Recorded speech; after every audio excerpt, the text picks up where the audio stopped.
What is that? Is it getting bigger? Or closer. Joe Deckelmeyer, Screen Rant. Transformers 1 is about the perfect Transformers movie you can get. I think it's perfect for longtime fans, and I think it's perfect to introduce fans into the Transformers world and lore. It has everything for everyone. Now, every generation of kids growing up had a hero in media, and for a lot of the kids in the 80s like myself, Optimus was that hero. Chris, what makes Optimus Prime such a heroic character to so many people, and what excited you the most about playing Optimus's early days with Orion? Yeah. Well, the Optimus that we've known previously in the cartoons and the films, it has this, consistent, eternal, blind optimism and an incredible sense of hope. And what interests me was the fact that we get to see where that comes from. And there was a certain naivety to him as a younger individual that allowed him to be adventurous and dream bigger than anyone could dream, and not sit around and say, no, this is my place. Actually think there's something else out there for us. I feel we're made for something better.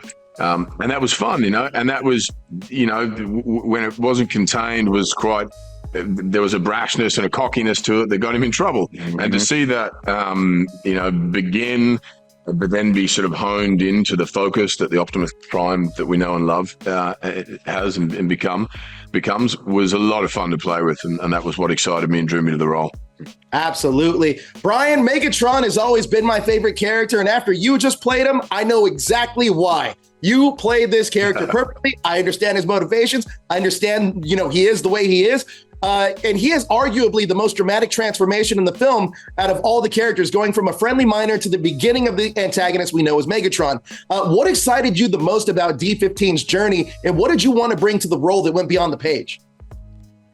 Heart. I really wanted people to walk away feeling like they understood him, to feel like they're like, I really wanted to be like, oh yeah, Optimus Prime, yeah, cool. But also, oh man, we really get it. Like Megatron, like we absolutely get it.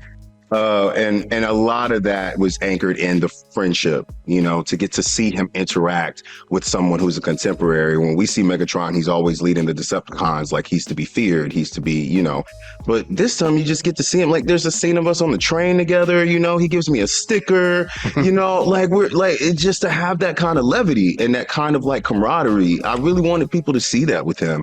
And you get to see that with D16, because like he has this charge, he has a job, he has a basic 9 to 5, and like, him and his friend go everywhere together, and how he's usually the level-headed one. Like he's like, well, I don't know if we should do that. Like, what is your problem? Like, so to see that kind of like the challenge between morals, like, oh, is this right or is this wrong? Is this good or is this bad? Was really important for me to get the viewers to see. So I'm really glad that Josh Cooley, our director, gave us a script and a story where we could actually play with that story. Think about like anything in life, storytelling, real life situations, the actual heartbreak or the conflict or the moment where things fall apart isn't the most interesting thing to watch. It's everyone just wants to know, how did it happen? How did that accident occur? How did this problem become that thing?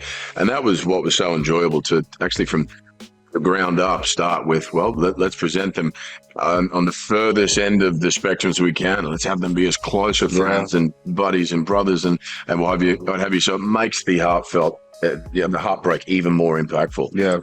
I couldn't agree with you guys more. It's a fantastic film. It's a Transformers movie made by Transformers fans, and I absolutely loved it. Thank you guys so much for your time. I really appreciate it. I'm not talking to you. You know what? We are so screwed. Thought you weren't talking to me.